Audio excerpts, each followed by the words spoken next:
여러분 안녕하세요. 공감 디자이너 핫투빠입니다. 오늘은 삼국지에서 배신의 아이콘을 맡고 있는 여포에 대해 살펴보도록 하겠습니다. 삼국지 최강의 무장인 여포는 과연 어떤 인물이었을까요? 그럼 지금부터 무신 여포에 대해 이야기해보겠습니다. 출발! 여포는 거대한 욕망 덩어리였습니다. 변방에서 비천하게 자란 그는 출세를 위해서라면 무엇이든 할 준비가 되어 있었죠. 여포의 고향은 변방인 병주에서도 오진 오원군 우원현이었습니다. 거기다 여포는 이 삭막한 변방에서도 한미한 가문에서 출생하였습니다. 일찍이 부모를 여여 몸뚱이 하나가 그의 전 재산이었죠. 그러나 워낙 출중한 용모와 무용으로 일찍부터 최고라는 칭송을 받았습니다. 이는 여포의 허영심을 자극했고 열등감과 결합해 여포를 욕망 덩어리로 만듭니다. 여포는 잘생긴 남자였고 온몸이 근육질에 우람한 데다가 번개같이 빠르기까지 했습니다. 변방에 거친 사내들조차 여포 앞에서는 고개를 들지 못했습니다. 병주 지역은 말 잘 타고 활 잘 쏘는 무용이 뛰어난 무사들을 많이 배출했습니다. 병주자사 정원이나 하느태수 장량처럼 무용만으로 성공한 자들이 꽤 많습니다. 그렇기에 비교 불가의 무용을 가진 여포라면 큰 야망을 품어 볼만했습니다. 여포는 병주자사 정원의 부름을 받아 그의 주부로서 처음 출사하게 됩니다.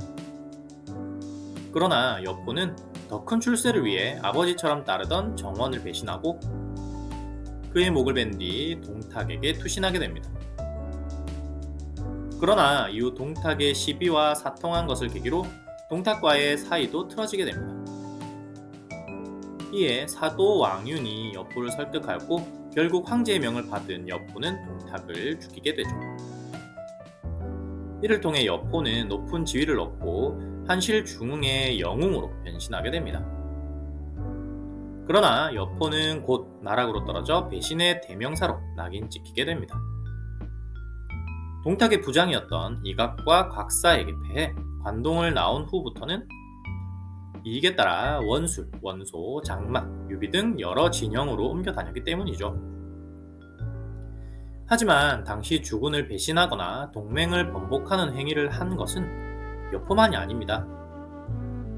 전국의 무수한 군벌들 역시 이와 유사한 행태를 보였던 것이 현실이죠. 예를 들어 늘 정의의 편으로 묘사되는 유비 역시 여포만큼이나 이리저리 옮겨 다녔습니다. 공손찬의 부장으로 시작해 서주의 도겸, 여포, 조조, 원소, 유표, 송건, 최후에는 유장의 신뢰를 배신하고 그의 기업을 빼앗아 초계에 입성하게 되죠. 변절의 횟수로만 본다면 오히려 여포보다 더한 인간이 바로 유비인 것입니다. 그럼에도 유비와는 다르게 여포는 배반과 변절의 상징으로 매도되었습니다. 이는 명분과 홍보력이라는 두 가지 면에서 차이가 있었기 때문이라고 할 수 있습니다. 유비는 늘 한실 중흥이라는 대의 명분이 있었지만 여포는 명분 없이 이익에 따라 움직였습니다. 본심이든 아니든 유비는 손해를 보더라도 대의를 위해 움직였고 여포는 이익을 위해 의 따위는 가볍게 져버렸습니다. 여포는 남들의 평가를 무시하고 그저 본능적으로 이익에 따라 행동했던 것이죠.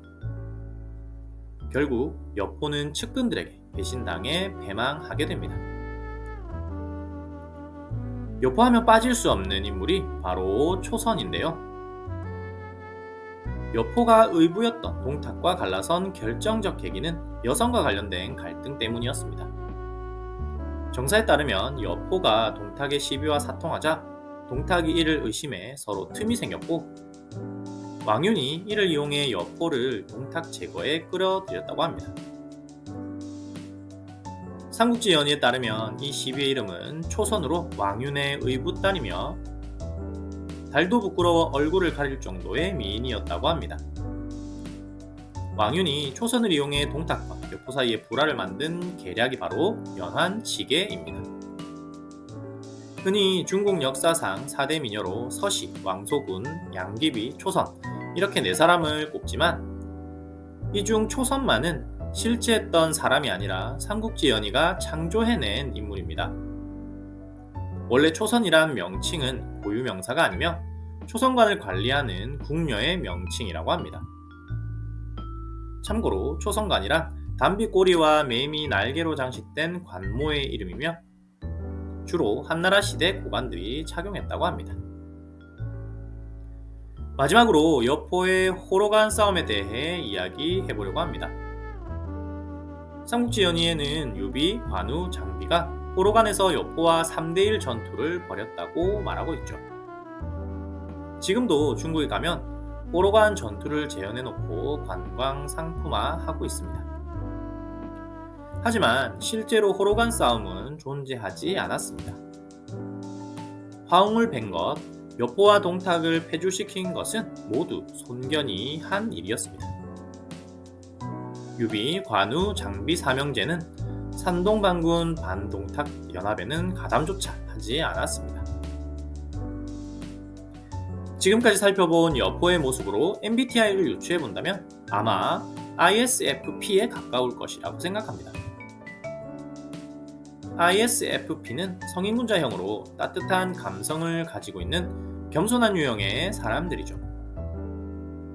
참고로 MBTI는 총 16가지의 유형으로 나뉘며 인물들의 유형은 저의 지극히 주관적인 의견입니다. 지금까지 여포에 대해 한번 살펴보았는데요. 그는 배신의 아이콘이지만 한나라를 역적 동탁으로부터 지킨 영웅이기도 합니다. 그가 만약 조조처럼 안정적인 가문에서 태어나고 자랐다면 어땠을까요? 어쩌면 소설 속 유비보다 더 유비 같은 진정한 덕치의 아이콘이 되었을지도 모릅니다. 물론 어디까지나 이는 개인적인 의견일 뿐이고 역사 속의 여포는 결국 배반자로서의 삶을 마감합니다. 이번 영상도 재미있게 보셨다면 구독, 좋아요 부탁드리며 다음 시간에도 삼국지 속 매력적인 인물과 함께 찾아오도록 하겠습니다. 여러분의 삶 가운데 네잎클로버의 행운과 세잎클로버의 행복이 가득하길 바라며 지금까지 공감 디자이너 핫투빠였습니다. 모두들 사랑하고 축복합니다. 안녕.